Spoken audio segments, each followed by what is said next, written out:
You just got a brand new Nintendo Switch Pro controller. But what if you don't like this basic black design, color? Well, we can make it look like this. And the back side, like that. Doesn't this look so much better than one of these? I think it does, personally. So what we're going to do today is we're going to take this shell and we're going to put it on this controller. So we're just going to set the done controller back there, and we're going to take this out of the packaging. Now, if you just want to replace this back piece, it is insanely easy, but there's a lot of screws with this one. So we will be replacing everything. To begin with, screwdrivers.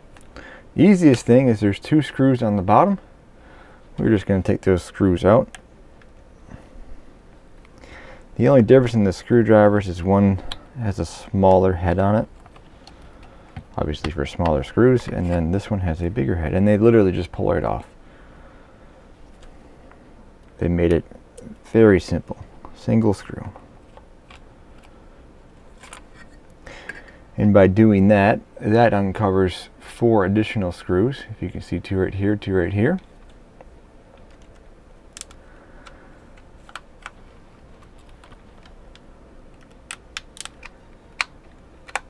This is where I wish I did a little, I guess, prep and just remove the screws, but I didn't do that, so.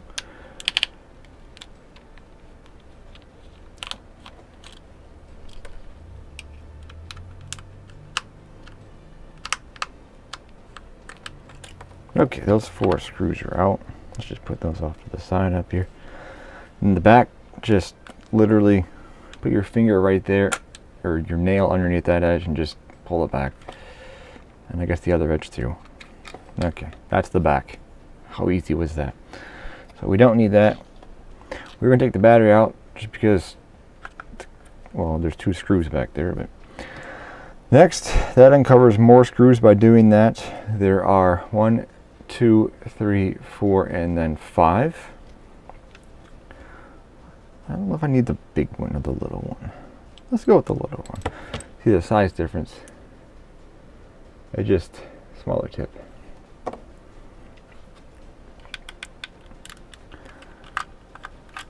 Yeah, I think the little one actually does work better. I think the bigger one is for the screws that go through the motherboard.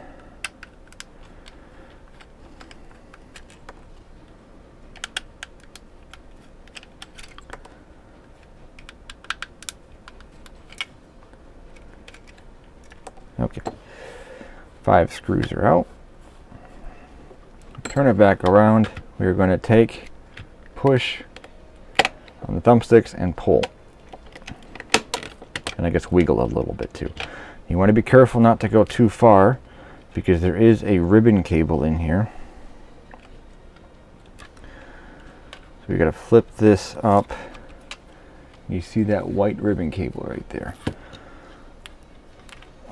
Then there's a little black bar on there. We got to flip that black bar up.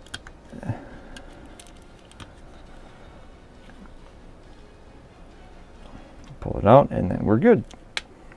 And this part is, this is the part you can't replace. Part of the shell you can't replace. So that's actually all hidden anyways. And then we're to this part. You see how crushed that cable is? Yeah, I can't believe they did that, but they did. Now we're going to use a black screwdriver. There are 1, 2, 3, 4 screws. I think that's it.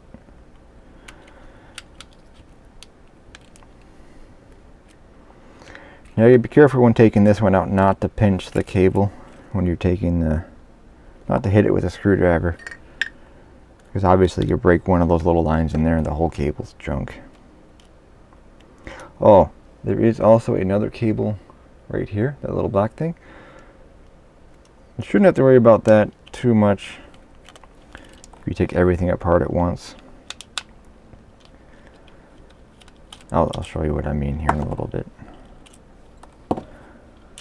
spots where if I had a magnetic screwdriver like the one off to my left I was using, it would be great.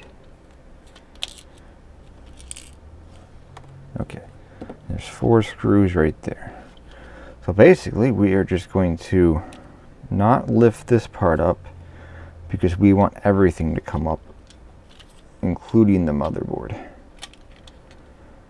Okay, so everything to come up at once. Set that right there. Now we have the buttons. We gotta transfer everything over to the new shell. Take it straight up. Take everything just straight off. So that one doesn't actually have a pad to it because it's actually on the motherboard, which is weird.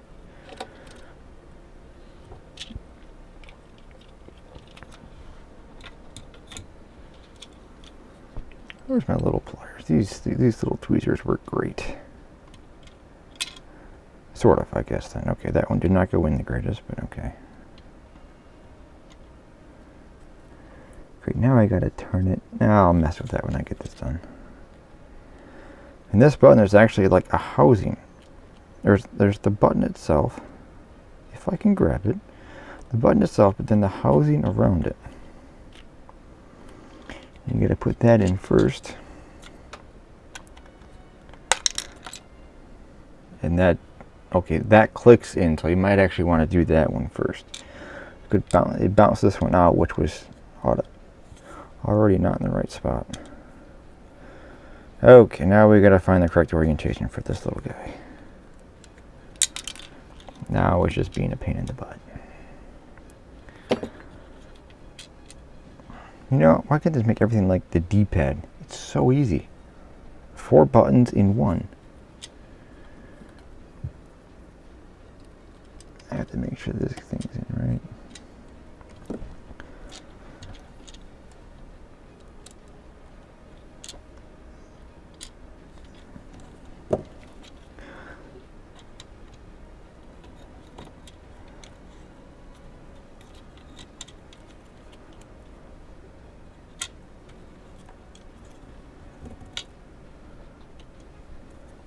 All the buttons are out, and there you go.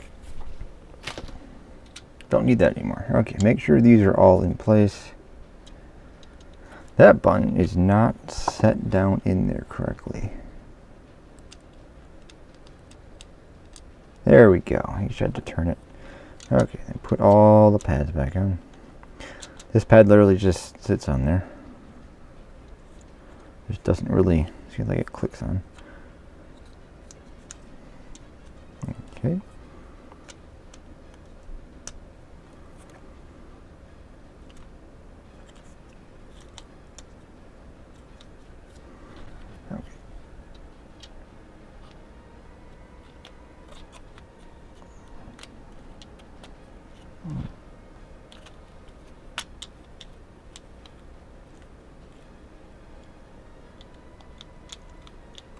This doesn't seem, there we go. I think it just clicked down.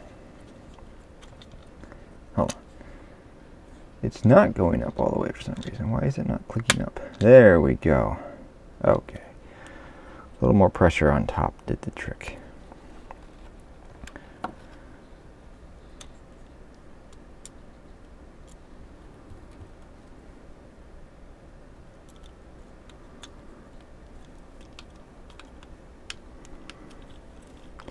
Yes, these will be just a little bit harder to get in there because none of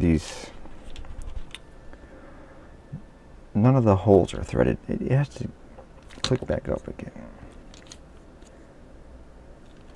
Hold on, these buttons, for some reason, it's not clicking in the right spot. Let me just take this off again just to double check to make sure the pads are all correct. See that little thing right there? That's the one button without a pad. I don't know why they did that. Why couldn't just do the same thing on both sides? Oh, now it fell off. Okay. See, that could have been part of the problem.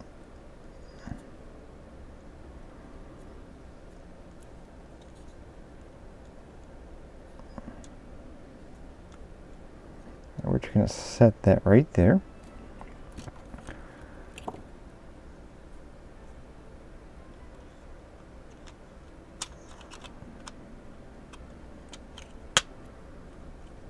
There we go.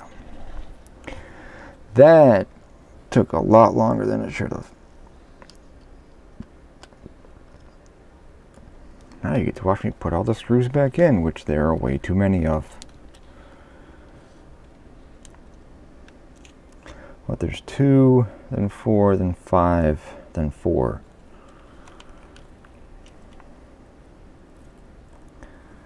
And hopefully all gets right there.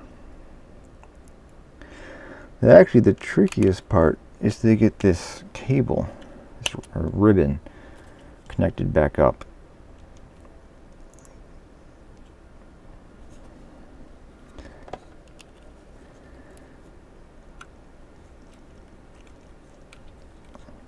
Notice I pulled it back so I can put the screw in without pinching the top of so the top doesn't pinch the cable.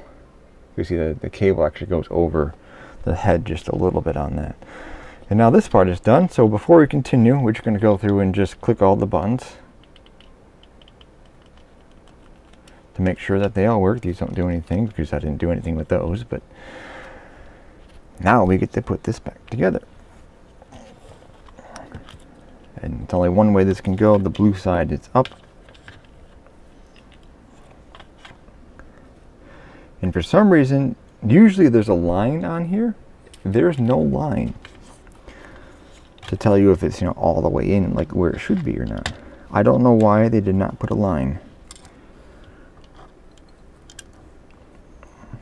I don't have my other little pliers here, so we're going to use these. I'm trying to grip the blue part. I don't know if you can't really see it on camera. Okay, there we go. Set it in there. It's really hard to show it on camera because of the angle. But set it in there, push that little black bar down, and then you're done. Yeah, if the cable is a little bit longer, I could show it a little bit better, but just so then we just need to put 5 screws back in and the battery. That would be very helpful.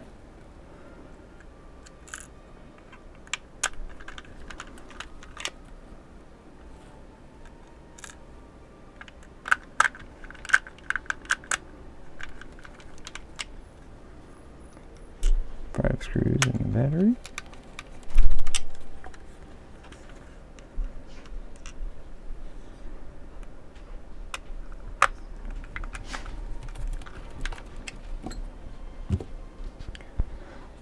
Make sure the battery connects one way. There we go. We're going to put this back piece on.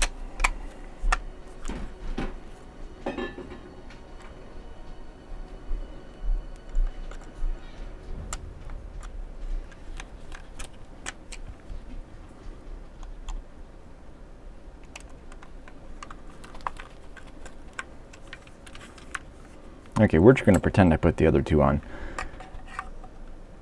That's the wrong side. Slip these back on. Pretend those other 2s are back on again. And then there. Okay, tighten these 2 up, and then there. Then you're done. New controller. Well, new shell controller. But okay, that's how you change the shell of a Nintendo Switch Pro controller. Thanks for watching.